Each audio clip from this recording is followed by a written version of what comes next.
Hello everyone. So the last part in this unit, breathing and exchange of gases, the transport of gases. Along with it, I'll cover the disorders also. So we have only one or two disorders to be discussed. So transport and disorders will be the objective of this video. Transport again, it's a very important uh, question. You just have to know the forms in which each of the gases are transported and about the curve. Transportation curve are very important. So first let us talk about transport of oxygen. So with respect to transport of oxygen, the first thing is what are the different forms in which it is transported. 97 percentage it is transported along with the hemoglobin in the form of oxyhemoglobin, and the remaining 3% it is transported in the dissolved forms, which means it gets dissolved in the substances of the plasma and it is transported, right? So 97 percentage. Now let us get into a very important concept, that is oxygen dissociation curve. So few points about the hemoglobin, that is the oxyhemoglobin. Now, in breathing and exchange, you would have studied about the pressure gradient, right? So if you look at the alveoli, the partial pressure of oxygen will be 104 millimeter mercury. When it comes to blood, the PO2 in the blood will be 95 millimeter Hg. So this value of 95 millimeter Hg of PO2 is very essential for hemoglobin to bind to this oxygen. So when will 97 percentage of hemoglobin will be utilized? Only if the oxygen in the blood is with the partial pressure of 95 millimeter Hg. So we need this partial pressure.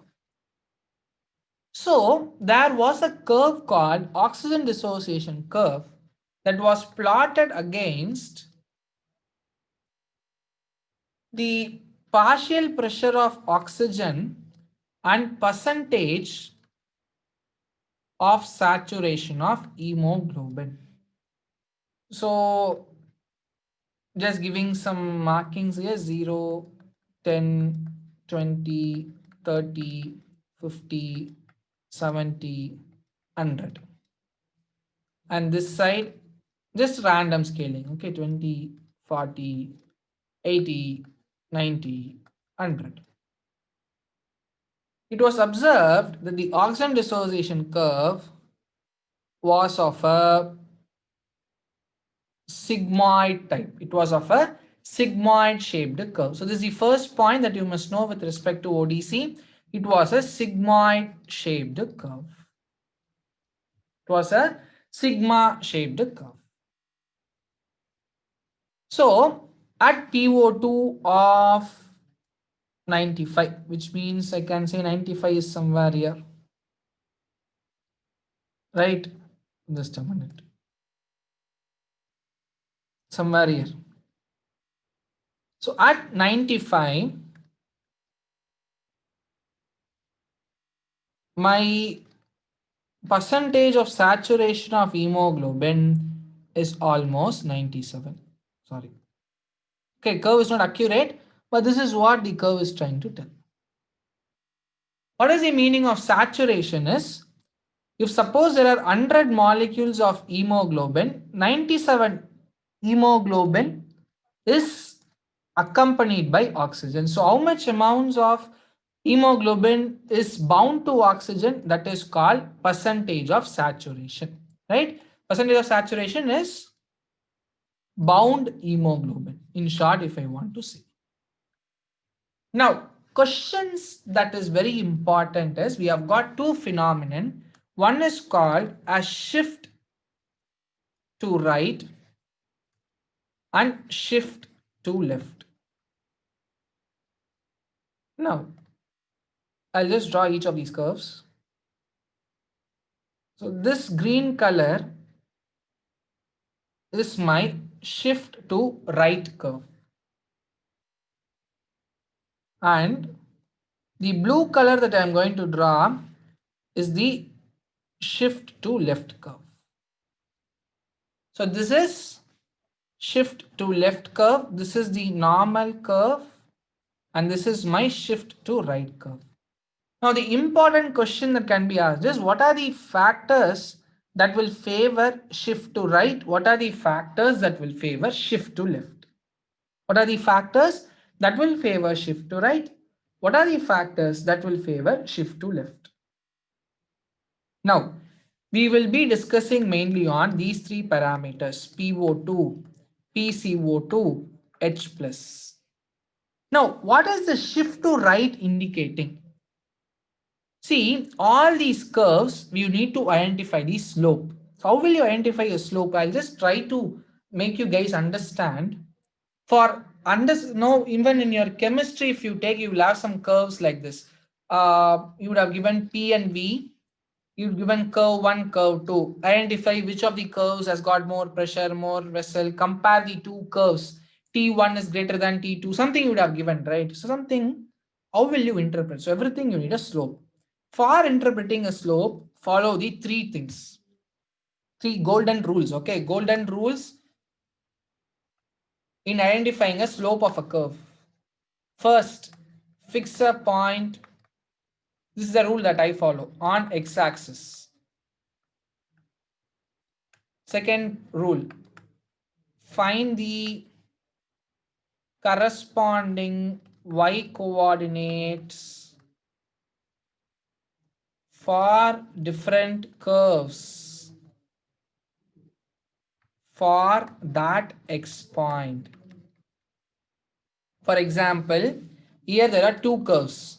Say suppose I have first rule says fix a point on an x-axis. So I have fixed a point on x-axis. For the same x coordinate for both the curves, I need to find a y coordinate. So if we take y coordinate for curve 1 is here, y coordinate for curve 2 is somewhere here. That's what I'm trying to tell. Third one, compare the relation between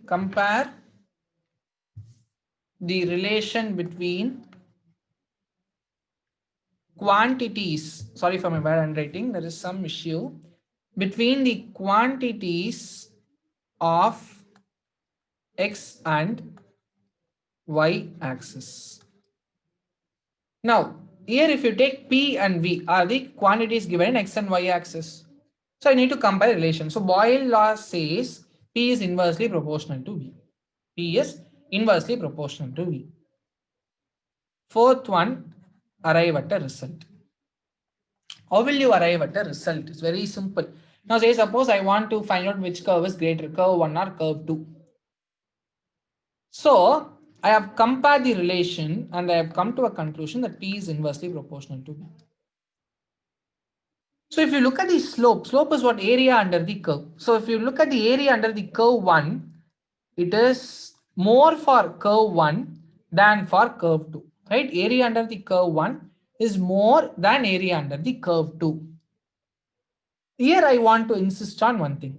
If the relation, that is the third step, arrives to be a direct relation, if the third step arrives to be a direct relation, your second step answer will be the final result. What is the second step result? I have find out the y coordinate, hence for the slope or the area under the curve, and I would have got a relation there. So here if you take curve 1 is greater than curve 2, this is the observation that I have made at the step 2. Now I have come to step 3, I have compared the relation. Assuming that these are directly related, my result will be similar to step 2.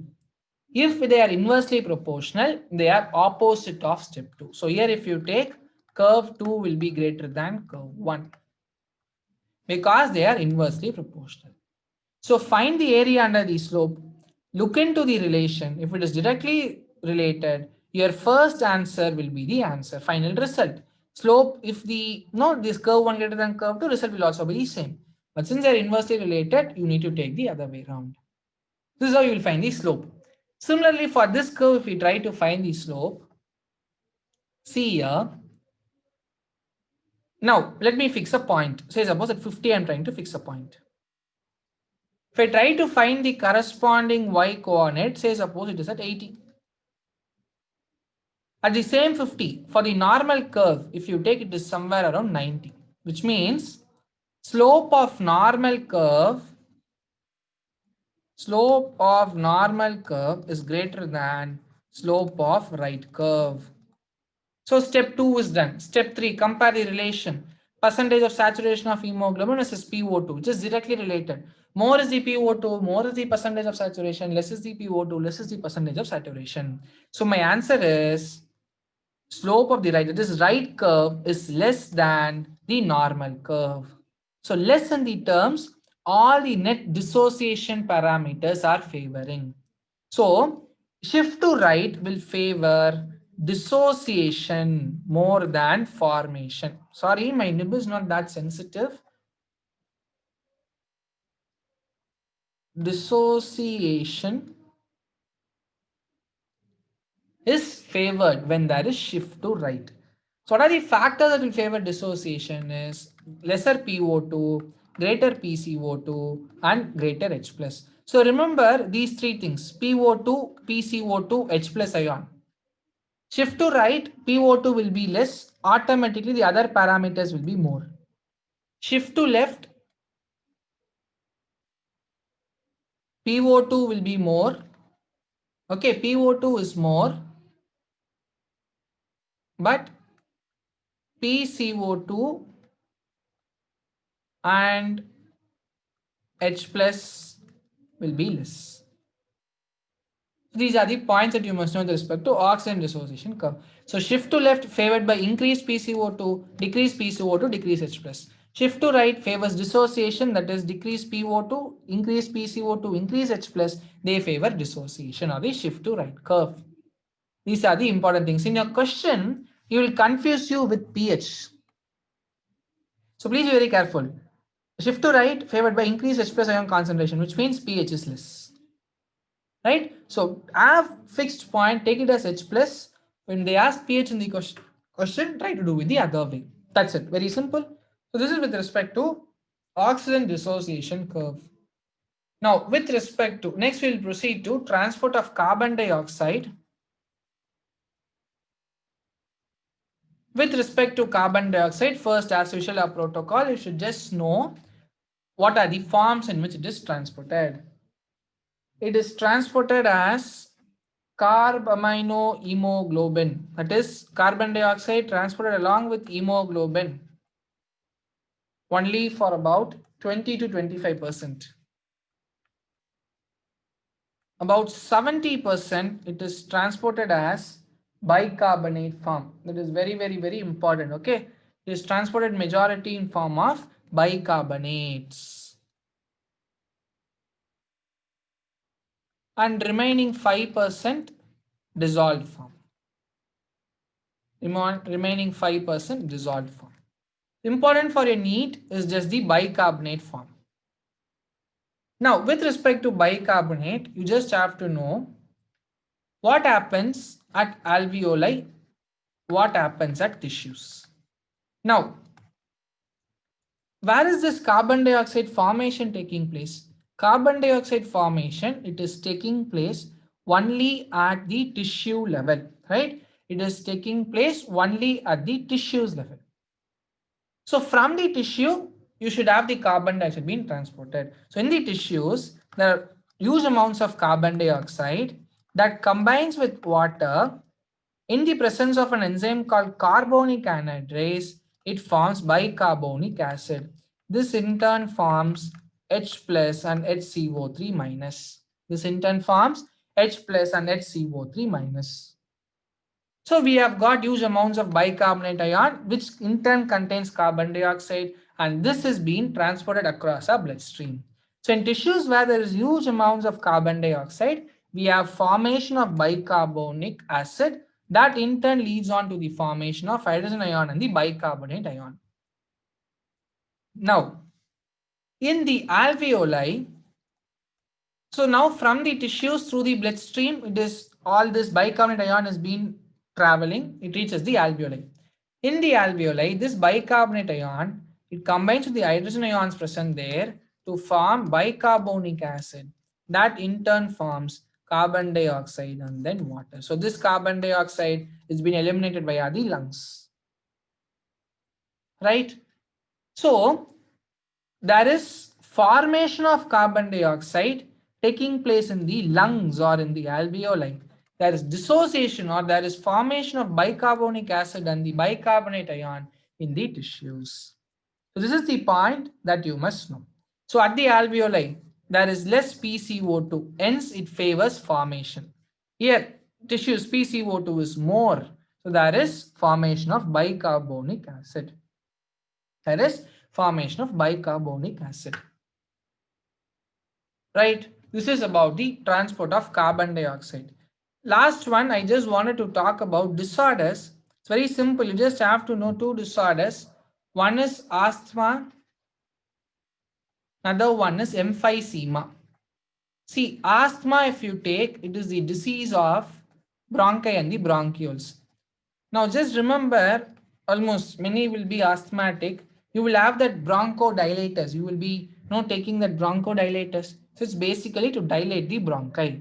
So asthma, it is the response to an allergen, dust, pollen grains, etc., wherein there is going to be severe constriction of the bronchi and the bronchioles. Hence, there are going to be no difficulty in breathing, you'll have wheezing, cold, sneezing, everything will be there. So there is constriction of bronchi and the bronchioles. Emphysema is the dilatation of your alveoli. So there is going to be some issues in transportation of the gases. Hence, there is going to be so many issues. So major cause of emphysema is smoking. So major cause of asthma is getting exposed to your allergens, dust, pollen, etc. Emphysema is smoking. Causes smoking, where there is issues with the alveolar walls, there is damage. Dilatation of alveoli takes place, there is damage. Hence, there is decreased surface area of the alveoli. So, exchange of gases, there is an issue. Asthma, there is going to be bronchi and bronchial constriction. There is inflammation. There is difficulty in breathing. And we have got something called occupational respiratory disorders like silicosis and all that. So people working in metallic industry or some asbestos industry, they will be having the deposits of all those metals inside the lung. That on later stages, maybe after 25 to 30 years, they will be diagnosed with some lung cancer. Those are called occupational respiratory disorders like your asbestosis, silicosis, all these. Right? So it's a very important topic. I hope I made it clear and also very simple. So this is an important thing. They can ask you the percentage and they will ask you where is the carbon dioxide formation taking place, where is the bicarbonic acid formation taking place.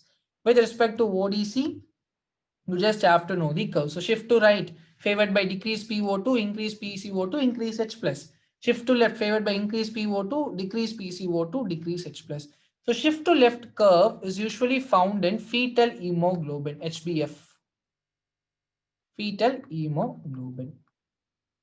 Just know this, right? So this is just a simple thing. Like if Tamil viewers, like the Sudhakavu movie where Vijay Sethupathi, he tries to give 5 rules for kidnapping, right? The same thing. Rules for solving a slope-based question. I hope I made it clear. Any doubts you can post in the comment section. Thank you all. Tata, bye.